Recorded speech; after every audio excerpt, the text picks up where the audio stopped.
Oficialiais 2025 m. duomenimis Klaipėdoje gyvena 160 979 žmonės.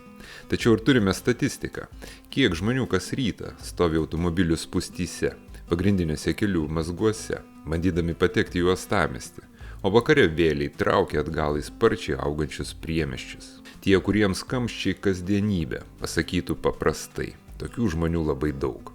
Nors dalis jų jau gyvena už miesto ribos ir oficialiai priklauso Klaipėdos rajonui. Jų kasdienis gyvenimas glaudžiai susijęs su miestu. Tuo pat metu auga ir pati Klaipėda, tiek privačių namų kvartalai, tiek ir daugiabučių projektai miesto ribose.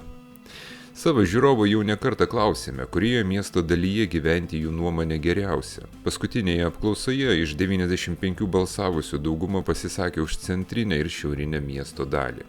Galbūt todėl būtent šiose teritorijose šiandien koncentruojasi aktyviausi gyvenamojo sektoriaus plėtros projektai.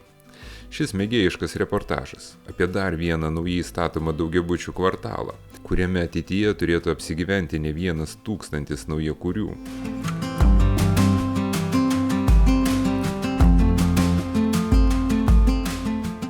Kalbame apie Medelyno kvartalą, didelės apimties miesto plėtros projektą šiaurinėje Klaipėdos dalyje, greta Medelyno gatvės, netoli Savanorių ir Labrenciškių gatvių. Tai beveik 50 hektarų teritorija, kuri iki šiol buvo beveik neužstatyta. Nors statybos prasidėjo palyginti neseniai, planai šioje teritorijoje plėtoti daugiabučių ir individualių namų kvartalą nėra nauji. 2018 metais Klaipėdos miesto savivaldybė pasirašė sutartį dėl kvartalo infrastruktūros projektavimo. 2024 m. pavasarį ši sutartis buvo nutraukta dėl nebaigtų projektavimo darbų, tačiau projektas nebuvo sustabdytas. Praėjusiu metu rudenį pradėtas aktyvus komunikacijų, kelių, gatvių ir inžinerinių tinklų projektavimas su naujais rangovais. Šiandien jau matome realius statybų darbus. Šis kvartalas tarsi sujungs klaipėdiečiams gerai žinomus Klaipėdos universiteto ligoninės kompleksus su Labrenciškių gyvenviete. Beje, įdomus faktas. Labrenciškių pavadinimas kilo iš čia anksčiau buvusio kaimelio. Manoma, kad vietovardis susijęs su asmenvardžiu Labrencas. Pasakojama, jog čia jis buvo pasistatęs dvarą.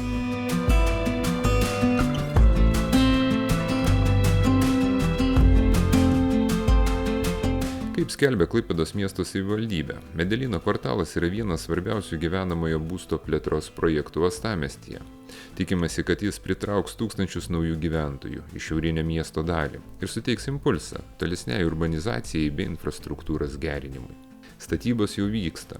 Auga dar vienas Klaipėdos daugiabučių kvartalas. Tai patvirtina, kad plečiasi ne tik Klaipėdos rajonas, bet ir pats miestas. Vis dėlto projektui netrūko ir kritikos. Viena iš pastarųjų diskusijų temų – želdinių šalinimas teritorijoje.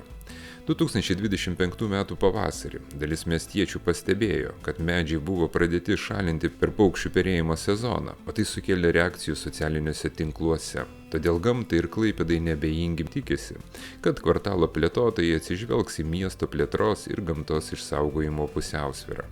O mes tikimės to paties ir dar šiek tiek daugiau.